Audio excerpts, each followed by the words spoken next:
Hello friends. मैं संदीप कुमार, ज्ञानोदय समेकित संस्थान जलालपुर अंबेडकर नगर से।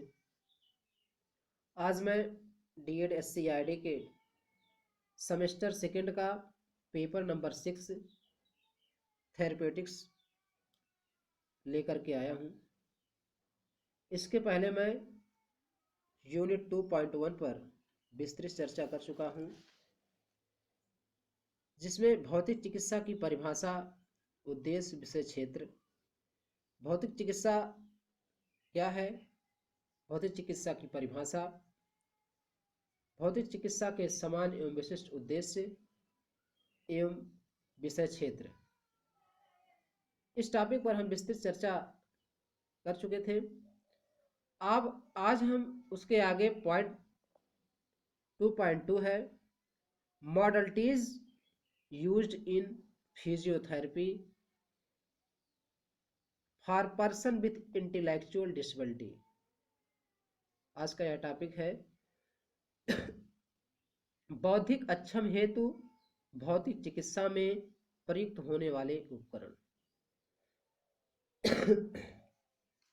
आज इस टॉपिक पे हम चर्चा करेंगे। जैसा कि हम जानते हैं, वर्तमान समय में बौद्धिक अक्षमता एक चुनौतीपूर्ण विकलांगता के रूप में उभर कर सामने आई है। इस विकलांगता से प्रभावित व्यक्ति अथवा बच्चे का मस्तिष्क कार्य स्तर सामान्य व्यक्ति की अपेक्षा निम्न स्तर का होता है, जिसके कारण वह अपनी क्रियाकलापों को समुचित ढंग से कार्यान्वित करने में अक्षम महसूस करता है। इनकी इन अक्षमताओं को पुनर्बलित करने के लिए इस बदलते परिवेश में चिकित्सकीय हस्तक्षेप के अंतर्गत विभिन्न प्रकार के सहयोगी एवं आवश्यक उपकरणों का आविर्भाव हुआ है, जिसके निम्नलिखित क्षेत्र हैं। जिसमें पहला है व्यायाम हेतु प्रयोग किए जाने वाले भौतिक उपकरण। इसके अंतर्गत निम्नलिखित उपकरण प्रयोग में लाए जाते हैं, जिसमें पहला है पुल्ली यूनिट। पुल्ली यूनिट या लोहे से निर्मित विशेष प्रकार की गतिशील घिरनियों द्वारा सुसज्जित यंत्र है, जो विभिन्न प्रकार के व्यायाम हेतु प्रयोग में लाया जाता है। जैसा कि हमने चित्र में दर्शाया है, पुल्ली यूनिट। आगे है दूसरा पॉइंट्स, फुट्स और एंकल एक्सरसाइज। इस उपकरण की बनावट साकर सिस्टम पर आधारित है। इसकी आकृति पैर की संरचना जैसी होती है, जिस पर प्रभावित व्यक्ति पैर रखकर टखने के जोड़ों पर होने वाली गति संपादित करता है। तो फुट एंकल एक्सरसाइज को चित्र के माध्यम से हम, जैसा कि दर्शाया गया है, समझ सकते हैं। इसके बाद पॉइंट नंबर 3 है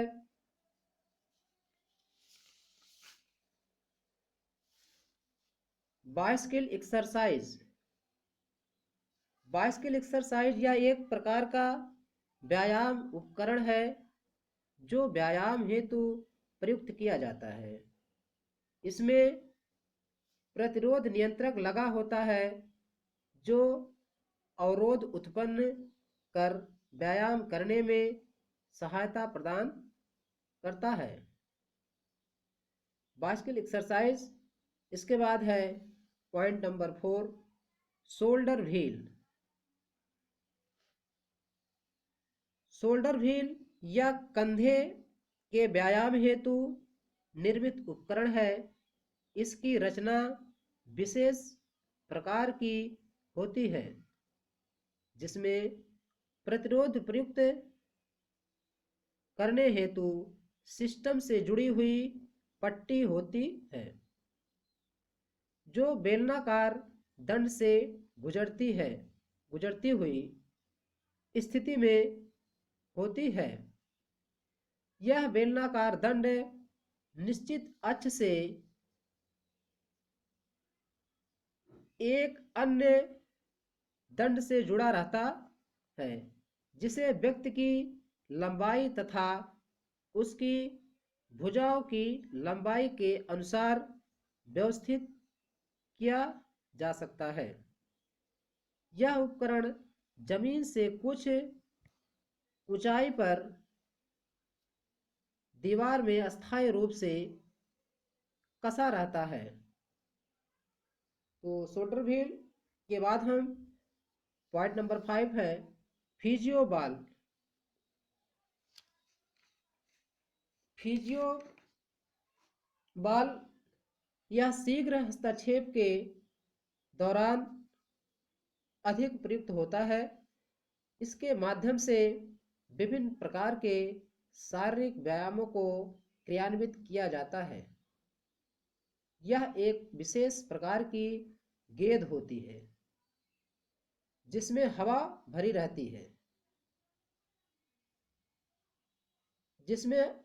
रहती है यह अलग अलग उम्र के लोगों के लिए अलग अलग प्रकार या आकार की बनाई जाती है। यहाँ पर आपको चित्र के माध्यम से फिजियो बॉल को दर्शाया गया है। नेक्स्ट पॉइंट पर हम आते हैं ग्रिप एक्सरसाइज।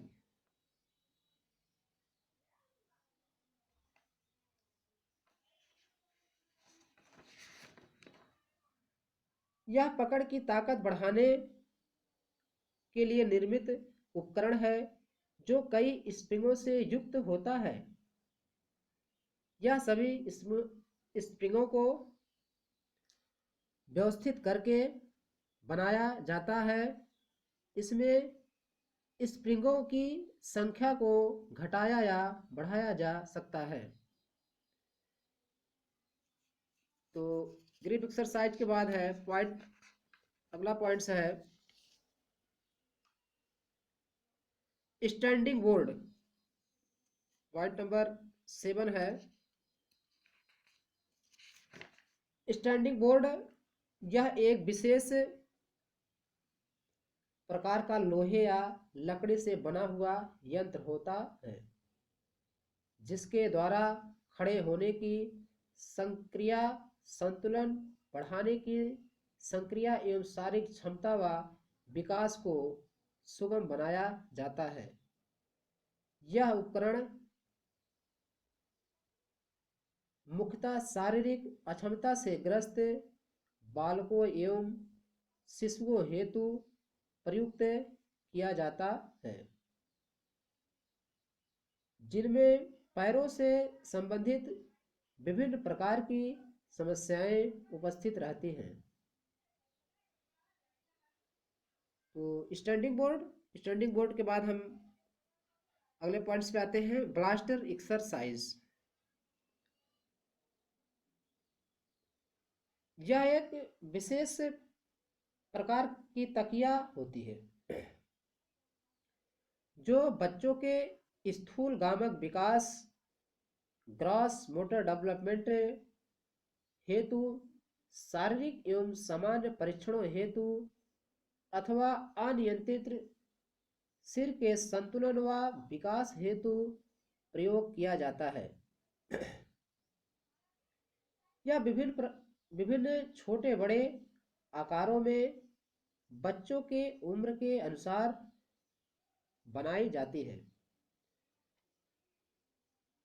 इसके बाद है पॉइंट नंबर 9 है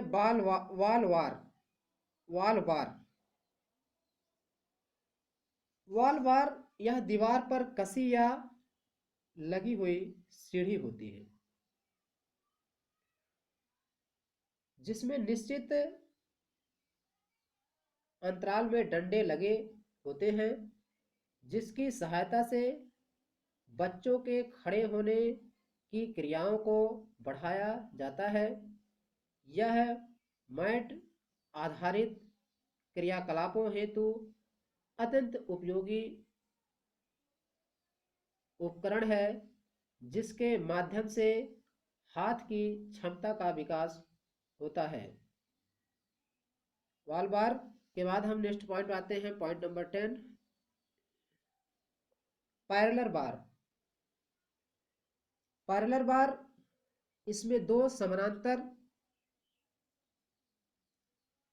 लंबे दंड एक निश्चित दूरी पर लकड़ी के आधार से जुड़े रहते हैं, जिसमें विभिन्न ऊंचाइयों पर समायोजित करने हेतु विशेष प्रकार का चूड़ीदार यंत्र लगा रहता है, जो बच्चों की ऊंचाइयों के अनुसार स्थापित करने में मदद करता है।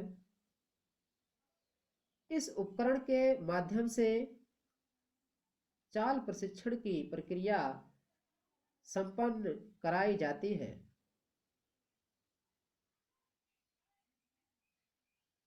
उसके बाद है नेक्स्ट पॉइंट, वॉकर। वॉकर या सहारे के साथ खड़े होने एवं चलने के प्रशिक्षण हेतु प्रयुक्त होने वाला उपकरण है। यह विभिन्न छोटे बड़े आकारों में एवं प्रभावित व्यक्ति के उम्र के अनुसार निर्मित किया जाता है।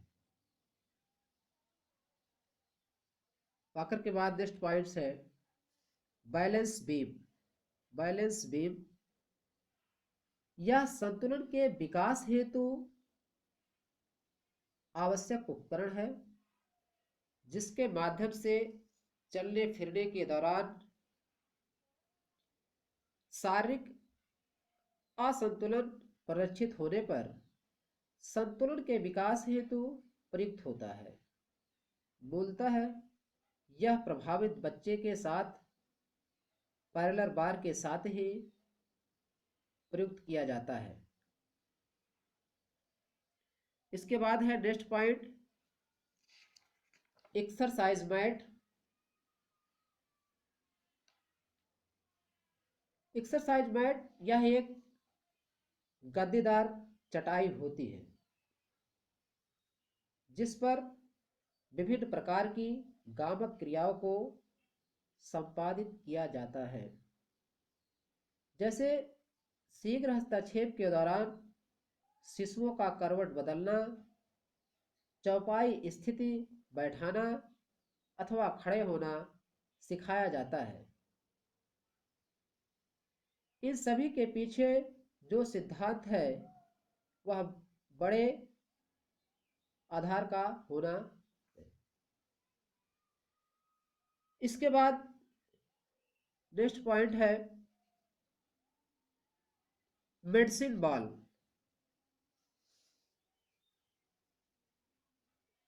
मेडिसिन बॉल यह एक भारी चमड़े से लिपटी हुई गेंद होती है, जो विभिन्न वजन एवं विभिन्न आकार में पाई जाती है। यह स्वयं से करने वाले व्यायामों में उपयोगी है। यह हाथ की क्षमता का विकास एवं क्रियान्वयन में सहयोगी है।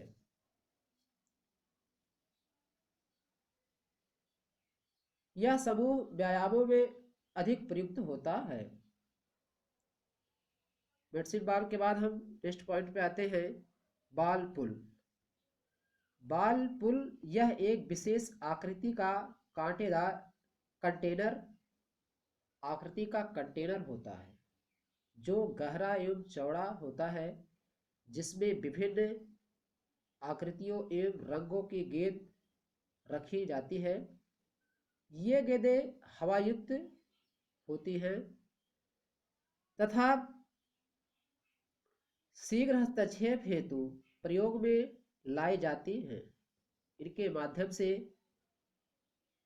शिशुओं में आए असमान प्रतिक्षेपों का विलोपन करने के लिए तथा विभिन्न प्रकार के शारीरिक असंतुलन की क्रियाओं के विकास को बढ़ावा देने के लिए प्रेरित किया जाता है।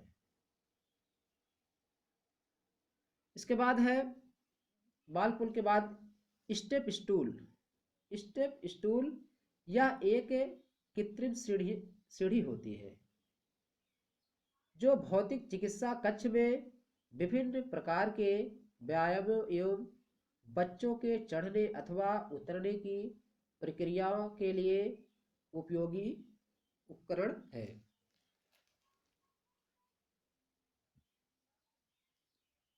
उसके बाद नेक्स्ट पॉइंट है डंबल।